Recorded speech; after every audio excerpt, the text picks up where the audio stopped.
Episode 4 story of murder mystery. सुबह उठकर तैयार होकर राज, विजय और राहुल तीनों जीप में बैठकर जंगल की ओर कातिल की तलाश में चले गए। चूंकि बरसात का मौसम था इसलिए बरसात रुक रुक कर हो रही थी। जैसे जैसे वो जंगल के अंदर दाखिल हो रहे थे उनके माथे पर साफ साफ शिकन नजर आ रही थी और वो लोग थोड़ा डरे सहमे से भी लग रहे थे। फिर अचानक जंगल के बीच दलदल में उनकी जीप खराब हो गई।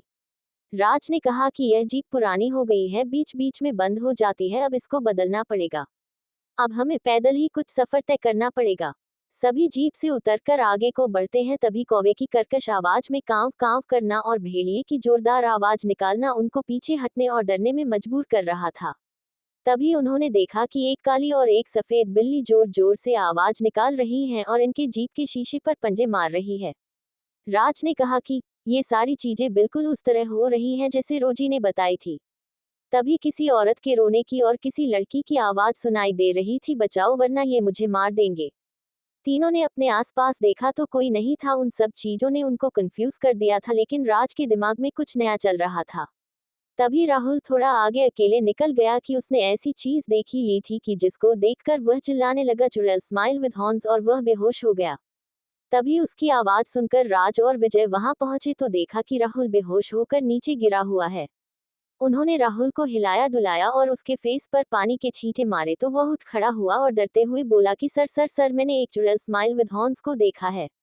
राज ने कहा कि क्या बात कर रहे हो सर, जब मैं आप लोगों से थोड़ा आगे निकल गया था तब मैंने देखा कि एक बड़े से पेड़ पर एक दुल्हन का लिबास पहनकर मेरी तरफ पीट करके एक चुड़ैल बैठ रखी है और कह रही है कि आ गए तुम तीनों। एक इंस्पेक्टर राज, एक कांस्टेबल विजय और एक प्राइवेट जासूस राहुल है। मैं तुम्हारी मौत बन के आई हूँ। तुम यहाँ आ तो गए हो मगर बच के नहीं जा पाओगे। और फिर वह अजीब आवाज निकालकर हंसी, स्माइल विद हॉर्न्स, ही ही ही ही हु हु हु हे हे हे हे। उसके बाद मैं बेहोश हो गया और लगता है वह गायब हो गई। वो तो सर हमारे नाम भी जानती है। राज कुछ सोच रहा था लेकिन वो अभी उस चीज को बताने की स्थिति में नहीं था। उन्होंने आसपास देखा तो कोई नहीं था। विजय के तो डर के मारे तोते उड़ रखे थे और राहुल भींगी बिल्ली की तरह उनके सामने खड़ा था। तभी विजय कहता है कि सर, मैं आपको जब से हम यहाँ आए हैं तब से नोटिस किए जा रहा हूँ और देख रहा हूँ कि आप डबल माइंडेड हो रखे हैं और हर पल कुछ न कुछ सोच रहे हैं। राज बोला, सही कहा तुमने विजय, मैं कुछ सोच रहा हूँ। अगर सब कुछ ऐसे ही चलता रहा तो हम जल्द ही कातिल को पकड़ लेंगे। तभी एक आवाज गूंजने लगी, तुम लोग बचकर नहीं जा पाओगे, हम तुम्हें मारकर खा जाएंगे और तुम्हारा खून पी लेंगे। और फिर जोरदार ठहाका गूंज उठा, हा हा हा हा हा हा। राहुल और विजय काफी डर चुके थे। राहुल कहता है कि सर, हमें यहाँ से निकल जाना चाहिए जितनी जल्दी हो सके, क्योंकि यहाँ आकर हम इस तिलिस्मी मायाजाल में फंस चुके हैं। सर, जितनी जल्दी हो हमें इस जंगल से निकल जाना चाहिए। तभी कहीं से एक कंकाल की खोपड़ी उनके ऊपर गिरी और उल्लू की आवाज भी आने लगी। अब तो सबकी सिट्टी पिट्टी गुम हो चुकी थी। विजय कहता है कि सर, मौके की नजाकत को देखकर हमें यहाँ से बिना टाइम बर्बाद किए निकल जाना चाहिए। तभी राज कहता है कि डरपोक और बेवकूफ हो तुम दोनों। कोई आत्मा, भूत, चुड़ैल और डायन नहीं है, ये मेरे ख्याल से दो ही लोग हैं। अभी थोड़ी देर में पता चल जाएगा।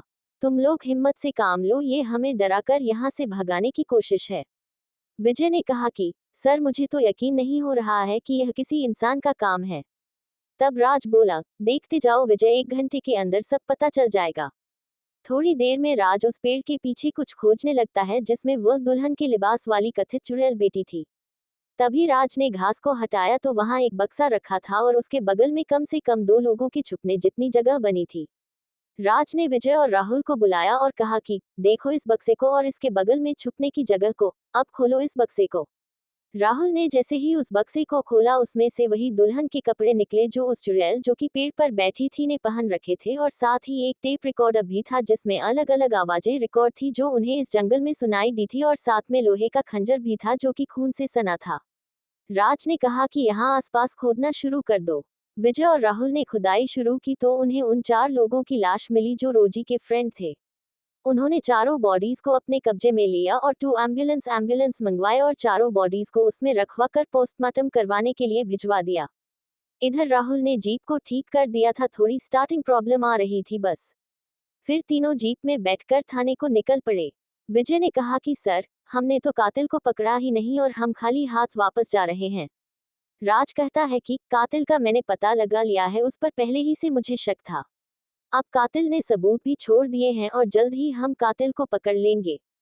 थाने पहुंचकर राज ने हरी सिंह को फोन लगाया और फिर राज ने हरी सिंह को फोन लगाया और कहा, हरी सिंह, ये बताओ कल शाम और रात को तुम कहाँ थे? हरी सिंह थोड़ा घबरा कर बोला कि सर वो मेरी तबीयत खराब हो गई थी इसलिए कल पूरा दिन घर पर ही था और आज यहाँ रोजी के घर आया हूँ।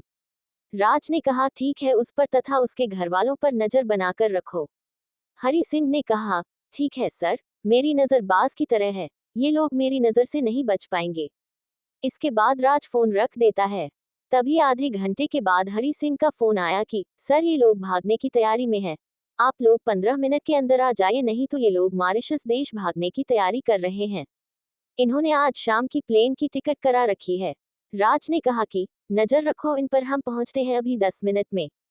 फिर राज विजय और राहुल को लेकर रोजी के घर पहुंचा। तभी उनको देखकर रोजी और उसके मम्मी पापा ने पुलिस टीम पर फायरिंग शुरू कर दी। दोनों ओर से 20 राउंड फायरिंग होने के बाद रोजी एवं उसके मम्मी पापा को इंजर्ड होने पर राज और उसकी टीम ने पकड़ लिया। फिर उन्हें अस्पताल ले जाया गया जहां उन तीनों का इलाज चला और फिर राज ने उन्हें गिरफ्तार कर लिया और उनका बयान लिया गया। राज ने कहा कि मैं शुरू दिन से ही रोजी पर शक कर रहा था कि यह सारा जाल इसी ने बुना है। अब रोजी शुरू से सारी चीजें बताओ कि असल में माजरा क्या है। रोजी ने कहा कि सर हम तीनों, मैं और मेरे मम्मी पापा लालची लोग हैं। हम अपने फायदे के लिए किसी का कत्ल करने से भी पीछे नहीं हटते। हमारा ये काम रहता था कि जंगल के आसपास के हाईवे पर चलने वाली गाड़ियों के ड्राइवर को अपनी बातों में उलझाकर और फिर उनकी जान ले लिया करते थे और उनकी लाश को जंगल की बगल वाली खाई में फेंक दिया करते थे। उनकी लाश को गिद्ध और मांसाहारी जानवर खा लिया करते थे और किसी को आज तक पता नहीं चला कि उनका मर्डर किसने किया और उन लोगों की गाड़ियां कहाँ गई। गाड़ियों को लेकर आगे का काम मेरे पापा का होता था, उनको गाड़ियों की बहुत नॉलेज थी, वो इन गाड़ियों को थोड़ा मॉडिफाई कर दूसरे राज्य में सेल किया करते थे। इस तरह हमारी अच्छी खासी कमाई हो जाया करती थी।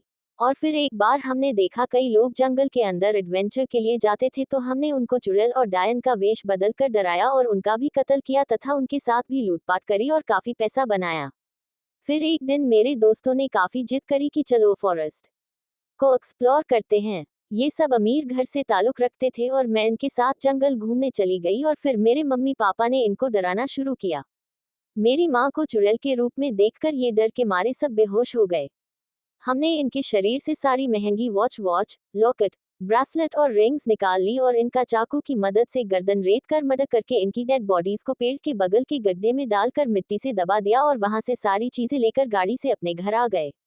मुझे पता था कि आपने केस की तहकीकात करने बुधवार को फॉरेस्ट में जाना है, इसलिए हम तीनों ने हरी सिंह को बेहोशी और नींद की गोलियां मिलाकर शरबत पिला दिया था जिससे उसकी तबीयत खराब हो गई थी और हमने उसे घर जाकर एक दिन आराम करने के लिए बोला था।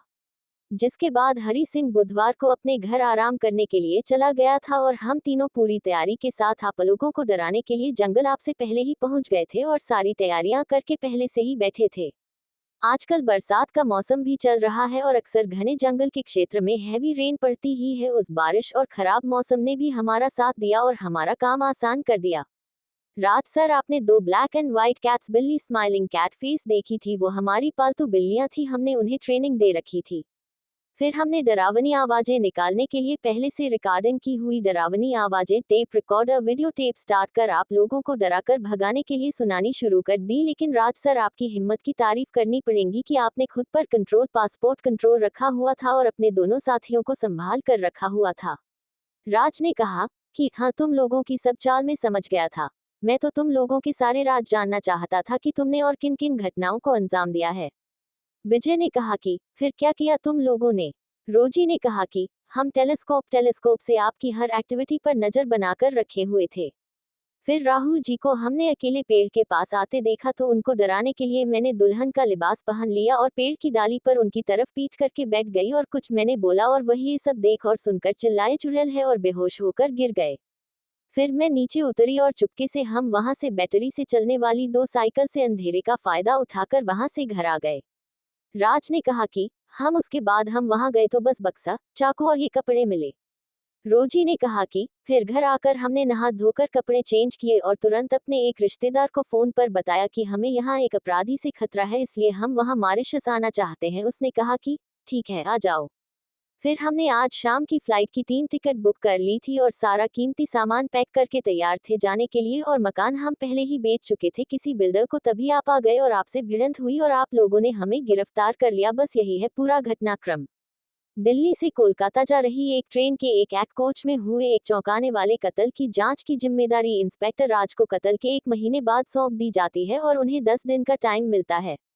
मृतक का नाम श्याम दास चौधरी होता है, जो कि मूलतः बिहार के छपरा जिले के रहने वाले थे। उनकी लाश में कई जगह पिटाई के निशान भी दिखाई दे रहे थे, जिससे मालूम होता है कि उन्हें मारने से पहले बुरी तरह पीटा भी गया था। ये सब उनकी लाश की तस्वीर देखने के बाद राज विजय को समझा रहे थे। श्याम दास चौधरी मर्डर की फाइल और पोस्टमार्टम रिपोर्ट की एक कॉपी राज को मिल चुकी थी। विजय इस केस के कुछ इंपॉर्टेंट पॉइंट्स उंगली से दाहिनी ओर इशारा राज को सुना रहा था।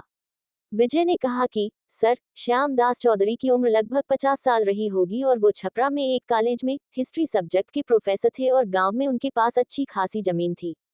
उस जमीन के एक हिस्से पर आम और लीची का एक बड़ा बगीचा भी था और बाकी जमीन पर धान, चना, गेहूं की फसल और कुछ जगह सब्जियां भी उगाई जाती थी।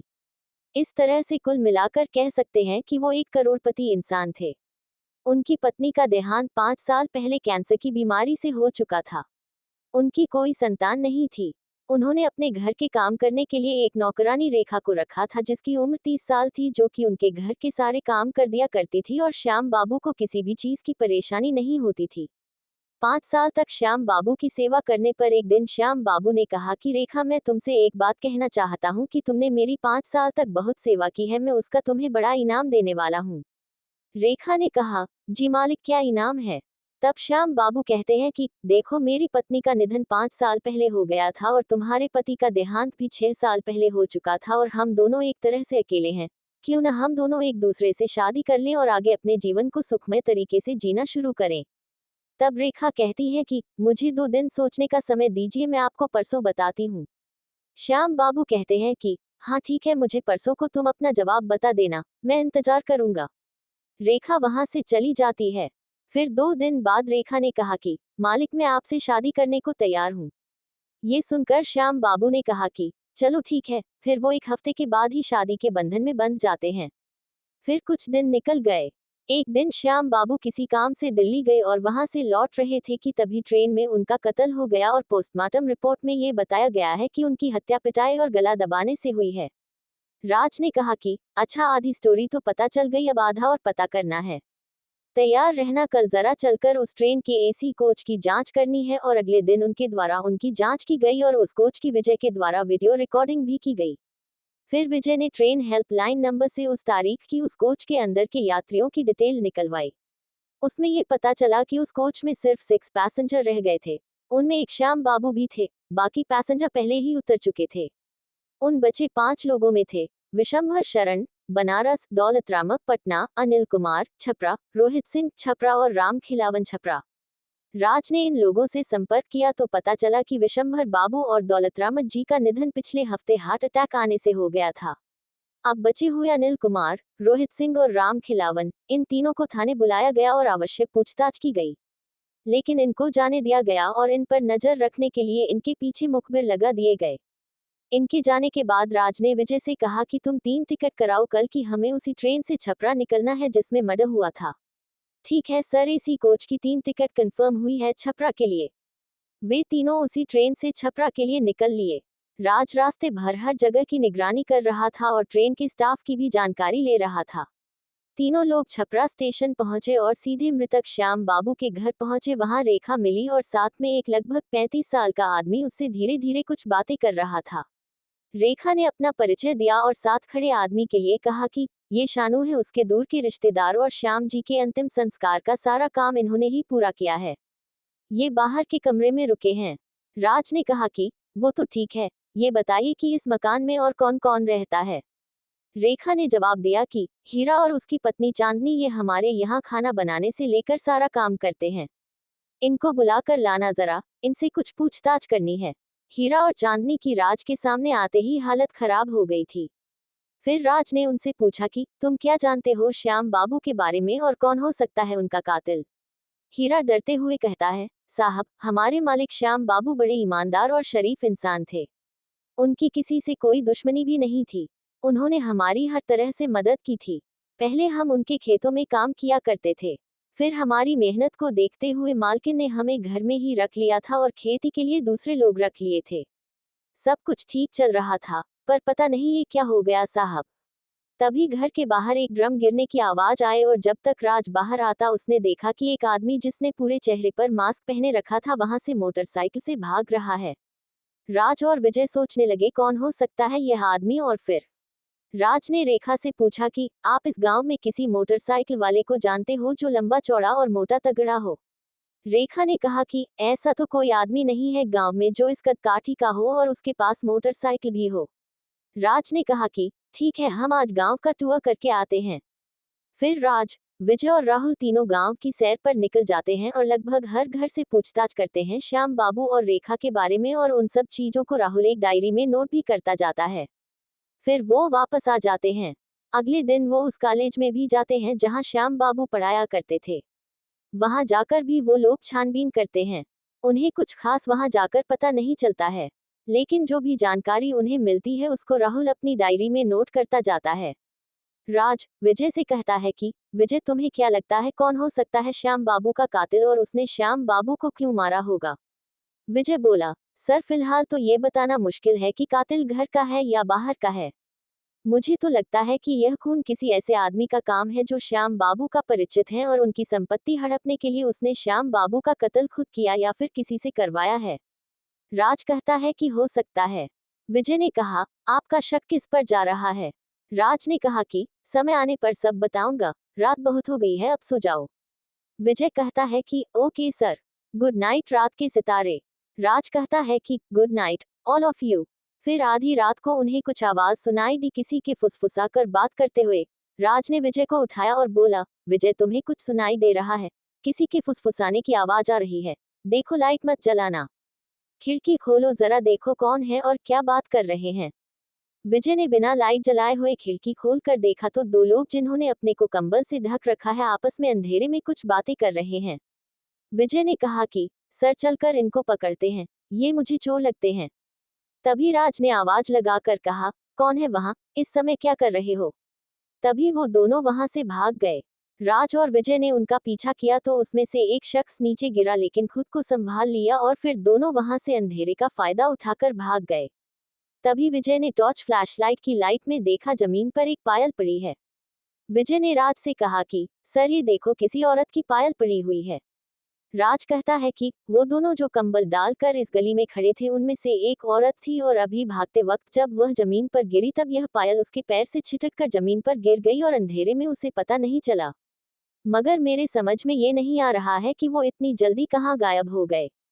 राज बोला कि विजय, शायद वो दोनों इसी गांव के हों और हमें यहाँ डराकर भगाने की कोशिश कर रहे हों और उनमें एक श्याम बाबू का कातिल भी हो सकता है। विजय ने राज की तरफ देखा और कहा, yes you are absolutely right, thumbs up का चिन्ह। राज ने कहा कि राहुल, रेखा के घर पर बाहर से दरवाजे पर ताला मारकर आ जाओ। विजय बोला, ये क्या कह रहे हैं आप? जल्दी जाओ। ठीक है सर। विजय ने फिर रेखा के घर के दरवाजे पर बाहर से ताला लगाकर और चाबी अपने साथ लेकर आ गया। राज ने कहा, विजय और राहुल तैयार रहना, सुबह कातिल को पकड़ना है। अब सब लोग सो जाओ। फिर सभी लोग सो जाते हैं।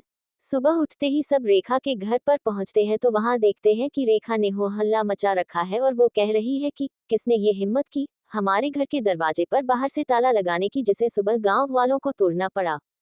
राज कहता है कि गांव वालों, हमें पता चल गया है कि श्याम बाबू का कत्ल किसने किया है और वो आज यहाँ हमारे बीच मौजूद हैं। वो और कोई नहीं, रेखा और शानू हैं। इन दोनों ने मिलकर ही श्याम बाबू की हत्या की है। इनको गिरफ्तार कर राज और विजय अपने थाने ले आते हैं और राज रेखा को बोलते हैं कि पूरा घटनाक्रम बताओ कि कैसे क्या हुआ और किस प्रकार तुम दोनों ने उनका कत्ल किया। रेखा ने कहा कि सर, मैं और शानू बचपन से एक दूसरे से मोहब्बत करते थे मगर हम दूर के रिश्तेदार होने के कारण हमारी शादी नहीं हो पाई थी। फिर घर वालों ने मेरी शादी एक दिहाड़ी मजदूरी करने वाले जिसका नाम पवन था उससे कर दी। वह एक नंबर का शराबी आदमी था और रोज मुझसे झगड़ा किया करता था और एक दिन शराब के कारण उसका लीवर बुरी तरह से खराब हो गया जिसके बाद उसकी मौत हो गई थी। फिर मैं और शानू छुपकर मिलते थे, इसी ने हमें श्याम बाबू के यहाँ लगवाया था। ये भी बेरोजगार था। राज ने कहा कि अच्छा जी, ये बात है और आगे बताओ फिर क्या हुआ। रेखा ने आगे बताया कि फिर मैंने लगभग 5 साल श्याम बाबू के यहाँ घर का सारा काम किया, जिससे खुश होकर उन्होंने मेरे सामने शादी का प्रस्ताव रखा और मैंने शानू से पूछकर तब उनको हाँ कर दी और फिर हमने शादी कर ली। फिर मैंने शानू के कहने पर बड़ी चालाकी से हर चीज अपने नाम लिखवा लिया उनसे बोलकर। फिर एक दिन शानू ने कहा कि रेखा, मेरा एक प्लान है कि श्याम बाबू दिल्ली गए हैं और जैसे तुमने बताया कि वो दिल्ली से हावड़ा जाने वाली ट्रेन में सवार होंगे और गांव आएंगे, तो हम बीच रास्ते उस ट्रेन में सवार होकर उनका कत्ल कर देंगे और फिर सब कुछ बेचकर यहाँ से दूर चले जाएंगे और वहाँ शादी कर अपनी नई दुनिया बसाएंगे। रेखा ने आगे बताया कि फिर शानू ट्रेन अटेंडेंट बनकर उस कोच के लोगों को कॉफी देने गया, जिसमें बेहोशी की दवा पहले ही मिला दी थी। कोच में 6 लोग ही बचे थे। सभी लोग बेहोश हो गए थे, लेकिन श्याम बाबू ने आधी ही कप कॉफी पी थी, इसलिए उन पर ज्यादा असर नहीं हो रहा था और वह बीच बीच में उठ जा रहे थे। फिर मैंने और शानू ने फेस मास्क और ग्लव्स पहनकर उनकी अच्छी तरीके से धुलाई करी और फिर शानू ने गला दबाकर श्याम बाबू की हत्या कर दी। फिर अगले स्टेशन पर हम उतरकर बस पकड़कर गांव आ गए। हमसे बहुत बड़ी गलती हो गई, हम लोगों को माफ कर दीजिए, भविष्य में अब ऐसी गलती नहीं होगी। राज ने कहा कि माफी नहीं, तुम्हें तो अब फांसी होगी। ले जाओ इनको मेरे सामने से और लॉकअप में बंद कर दो और वहां पर इनको फांसी का इंतजार करने दो। रंगीनपुर गांव के 4 लड़के रोहन, दिलीप, सुंदर और प्रेरक कैंपिंग के लिए जंगल की तरफ जाते हैं। वो घर से 4 दिन का खाने पीने का सारा सामान लेकर ऊंची पहाड़ी के जंगल में कैंपिंग के लिए निकल जाते हैं। रास्ते में उन्हें रात हो जाती है और वो पैदल चलकर और पहाड़ की चढ़ाई चढ़कर थक जाते हैं और एक जगह बैठ जाते हैं और तब रोहन कहता है कि दोस्तों, हमें यही कैंप लगाना है। हम सब थक चुके हैं और घर से लाए खाने को आज का लेते हैं, फिर कल से हम खुद बनाएंगे। सबने उसकी बात पर सहमति दर्ज की और वहीं पर टेंट लगाया और खाना खाने लगे। तभी पेड़ से गिरे पत्तों में किसी के चलने की आवाज सुनाई दी और पत्तों से चरचर चरचर की आवाज सुनाई दी, जिसको सुनकर चारों घबरा गए और बुरी तरह डर गए। सभी ने अपनी फ्लैशलाइट निकाली और साथ में किसी ने चाकू तो किसी ने डंडे पकड़े हुए थे। तभी बहुत तेज हवाएं भी डरावनी आवाजें निकाल रही थी, जैसे सू। और फिर उनके पीछे से डरावनी आवाजें आने लगी और एक आवाज आई कि चले जाओ इस जंगल से, नहीं तो मारे जाओगे। और फिर जोर जोर से हंसने की आवाज आई, ही हा हा हा हा, छोटा सा भूत स्माइल विद हॉर्न्स। सब डर के मारे टेंट के अंदर आ गए और फिर वे ईश्वर का नाम लेने लगे। फिर थोड़ी देर में सब कुछ शांत हुआ। अगले दिन सुबह के 4 बजे उठकर रोहन बाहर फ्रेश होने आता है तो उसने देखा कि एक आदमी जिसका केवल धड़ है और सिर नहीं है, पेड़ पर बैठा है और उसके हाथ में मानव कंकाल की खोपड़ी है और वह कुछ बड़बड़ा रहा है और उसके हाथों में अजीब सी पत्थरों से बनी माला है और बीच बीच में कहीं से किसी बच्चे की रोने की आवाज भी आ रही होती है। उन्नू। ये देखकर वह डर के मारे टेंट में आता है और सबको उठाकर इस घटनाक्रम के बारे में अवगत कराता है तो सबके पांव तले जमीन खिसक जाती है। फिर वो चारों हिम्मत करके उस पेड़ के पास जाते हैं तो वहां कोई भी नहीं मिलता है। अगले पल वो जब टेंट के पास आते हैं तो उन्हें ऊपर खेत में एक औरत जिसने सफेद कलर की साड़ी पहन रखी है और जो देखने में किसी भूतनी राक्षस पिशाच से कम नहीं लग रही थी तथा उसके सर पर एक टोकरी रखी है और वो इनके तरफ देखकर बोली कि ए लड़कों, निकल जाओ इस जंगल से वरना हमारे हाथों मारे जाओगे। और फिर उसने वहां से कुछ हड्डियां और खून की बोतल हमारी तरफ फेंकी और फिर उसके हंसने से मानो पूरा जंगल हिल गया हो। हा हा हा हा हा। सब वहां से अपना सामान वहीं छोड़कर भाग गए और फिर कई घटनाएं ऐसे ही कम से कम कई बार घटी। चूंकि वहां लोग अब खेती करने से भी डरने लगे। कुछ गांव वालों के वहां जंगल से पहले खेत थे, वो भी अब उस जमीन पर नहीं जा रहे थे। उन चारों लड़कों ने जब पूरे घटनाक्रम को गांव वालों को सुनाया तो उनकी हालत खराब हो गई, या कह सकते हैं कि उनके पूरे शरीर में सिहरन पैदा हो गई, यानी उनका ब्लड प्रेशर लो हो गया और खौफ से उनकी आंखें फटी की फटी रह गई। फिर कुछ दिन माहौल शांत था तो एक दिन एक घर के दरवाजे पर रात 10 बजे दस्तक हुई। वह घर झबरू का था। उसने अंदर से बोला, कौन है? इतनी रात को क्या करने आए हो? तभी उधर से आवाज आई कि बेटा, बूढ़ी औरत हूँ, खाने को कुछ दे दो, बहुत भूख लगी है। झबरू ने कहा कि एक रोटी और थोड़ी सब्जी बची है, खाओगे तो बोलो। तभी उस बुढ़िया ने कहा, बेटा मुझे तो रोटी प्याज अच्छा लगता है, तू मुझे रोटी प्याज ही खिला दे और दरवाजा तो खोल, मुझसे डर लग रहा है क्या? तभी झबरू प्याज रोटी लेकर आया तो उसने जो देखा तो फिर वो चिल्लाते हुए जमीन पर गिर पड़ा और बेहोश हो गया। तभी उसकी पत्नी निम्मो दौड़कर आई और बोली, क्या हुआ बबली के बापू? और फिर वह रोने लगी। तभी हल्ला सुनकर आसपास के लोग भी इकट्ठा हो गए और जब झबरू को होश आया तो वह डर के मारे थरथरा रहा था। लेकिन उसने लोगों के पूछने पर यह बताया कि एक बुढ़िया रात 10 बजे के करीब मेरे घर के दरवाजे के बाहर आई और फिर वह भूखी बोलकर रोटी और प्याज मांगने लगी। फिर मैं रोटी और प्याज लेकर आया तो जब मैंने दरवाजा खोला तो देखा एक लगभग 60 साल की बुढ़िया सामने खड़ी है और जिसने काली साड़ी पहनी है और जिसके सफेद बाल हैं, पैरों में उसने अजीब से सैंडल पहन रखे हैं, उसकी लंबी सी नाक है और उसकी आंखें बिल्ली की आंखों की तरह है और उसकी हंसी खतरनाक है तथा वह प्याज और रोटी मांगती है सिर्फ खाने के लिए। उसको देखकर मैं तो डर के मारे बेहोश ही हो गया था। सब गांव वाले इस घटनाक्रम को सुनकर भयंकर तरीके से भयभीत हो गए। फिर कुछ दिनों के बाद बुधिया के यहाँ भी झबरू जैसी घटना घटी। उसका घर झबरू के घर से 7 घर छोड़कर था और उससे एक दिन पहले झबरू की तबीयत खराब हुई थी और उसकी मौत हो गई थी। अब ये बात आग की तरह पूरे गांव में फैल गई कि एक डायन हमारे गांव में हफ्ते में एक बार रात के अंधेरे में आती है और 7 घर छोड़कर 8वें घर में रोटी और प्याज मांगती है। जिसने उसको दरवाजा खोलकर रोटी प्याज दिया और उसको देख लिया, 1 हफ्ते के अंदर उसकी मौत हो जाती है। इस बार भी ऐसा हुआ, बुधिया की भी मौत हो गई। अब गांव वालों ने कई झाड़ फूंक करने वालों को और तांत्रिकों को बुलाकर कई टोटके कर लिए मगर उससे कोई फायदा नहीं हुआ। गांव में इस केस को देखने के लिए राज को नियुक्त किया गया। राज ने इस केस की फाइल पढ़ी और विजय को बोला कि इंटरेस्टिंग केस आया है विजय, कल चलना पड़ेगा हमें। तभी राज के फोन की घंटी बजती है। राज ने फोन उठाया तो उधर से राहुल ने कहा कि सर, इस केस में मैं आपकी मदद नहीं कर पाऊंगा क्योंकि एक जरूरी काम से मुझे गांव निकलना पड़ रहा है। राहुल ने कहा कि कोई बात नहीं, तुम अपना काम निपटा लो, हम इस बार अपने साथ हरी सिंह को ले जाते हैं, कोई दिक्कत नहीं है, अगले केस में तुम्हें वापस आना है, ठीक है ना? राहुल ने कहा कि ओके सर, मैं 4 दिन के बाद लौट आऊंगा। राज, विजय और हरी सिंह रंगीनपुर गांव की ओर जीप में सवार होकर निकल पड़े जहां ये घटनाएं घट रही थी। हरी सिंह जीप चला रहा था, तभी हरी सिंह की नजर, जो कि बाज की तरह तेज थी, उसने देखा कि एक औरत हाथ में तलवार लेकर किसी पेड़ पर बैठी है। फिर उसने राज और विजय को घबराते हुए बताया कि सर, मैंने एक औरत को बरगद के पेड़ पर तलवार लेकर बैठे हुए देखा है, लेकिन उस समय पता नहीं मेरे मुंह से कोई शब्द नहीं निकले। राज ने कहा कोई बात नहीं, सभी चीजों का समाधान निकल जाएगा।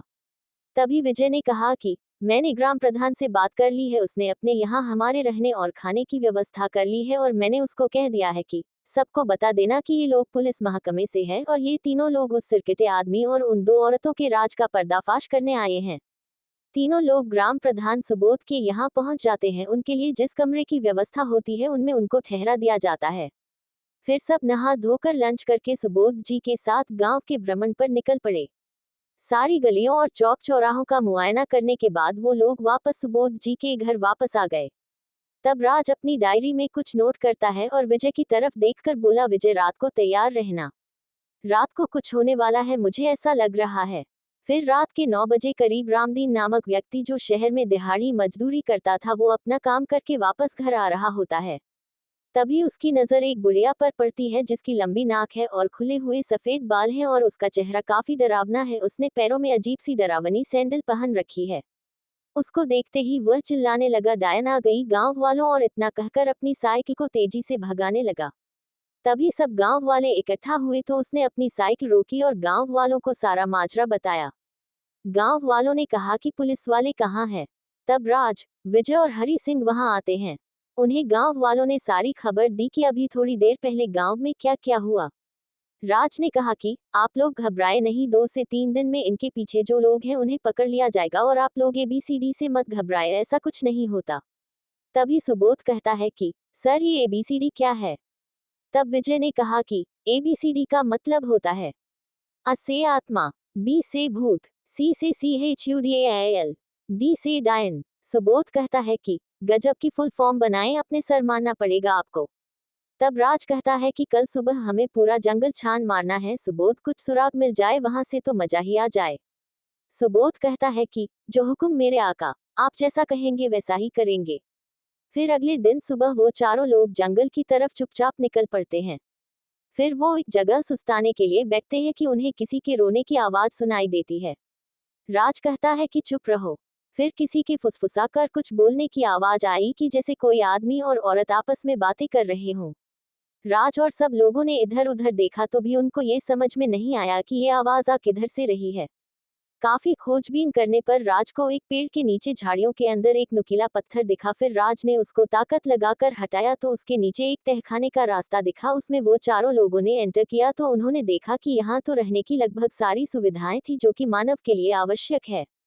तभी उन्होंने देखा कि यहाँ उस भूत चुड़ैल और डायन के पहने हुए कपड़े रखे हैं। अब सबको माजरा समझ आया। तभी कुछ आवाज हुई और एक बौना आदमी चाकू लेकर उन पर हमला करने के लिए आया, तो विवेक ने बड़ी फुर्ती से उसे जमीन पर गिरा दिया और उस पर हथकड़ी लगा दी और फिर 2 औरतें बाहर निकली। ये वही थी जो जंगल की चुड़ैल और गांव की डायन बनी थी। सभी को लेकर वह थाने आ जाते हैं और फिर पूछताछ शुरू होती है। तब वो बौना आदमी कहता है कि सर, मैं रानू हूँ और ये मेरी पत्नी रति देवी और मेरी माँ सिटी देवी है। हम लोग इसी गांव के निवासी थे, लेकिन हमें आज से 20 साल पहले गांव वालों ने मुझे बौना भूत, मेरी पत्नी को चुड़ैल और मेरी माँ को डायन बोलकर और हमारी बेइज्जती करके हमें गांव से निकाल दिया था। राज ने कहा कि फिर क्या हुआ? रानू बोला, फिर हम तीनों ने कसम खाई थी कि इस बेइज्जती का बदला लेंगे और जैसे इन्होंने हमें गांव से भगाया और हमें ये नाम दिए, हम ये ही बनकर इनको गांव से भगाएंगे। फिर हमें एक ही प्राचीन गुफा मिली और हमने इसको तोड़ फोड़ कर सही कर लिया और यहाँ रहने लगे। फिर मैंने अपने कद का फायदा उठाकर सिरकिटे इंसान का गेटअप ले लिया और मेरी पत्नी चुड़ैल तथा माँ डायन बनकर सबको डराने लगे और फिर रात को गांव में चोरी भी करने लगे। और फिर बुधिया और झबरू को हमने नहीं मारा, बल्कि वो लोग दहशत और बीमारी के कारण इस दुनिया को छोड़कर चले गए। हम लोगों ने उन दोनों का कत्ल नहीं किया है। राज ने कहा, तुम लोगों को सजा अब कानून ही देगा। ले जाओ इनको और लॉक अप क्लोज लॉक में डाल दो। तभी एक आदमी दौड़ता हुआ थाने में आया। Thank you for listening. Like और कमेंट करना ना भूलें और मोर स्टोरीज के लिए सब्सक्राइब करें। मिलते हैं नेक्स्ट वीडियो में।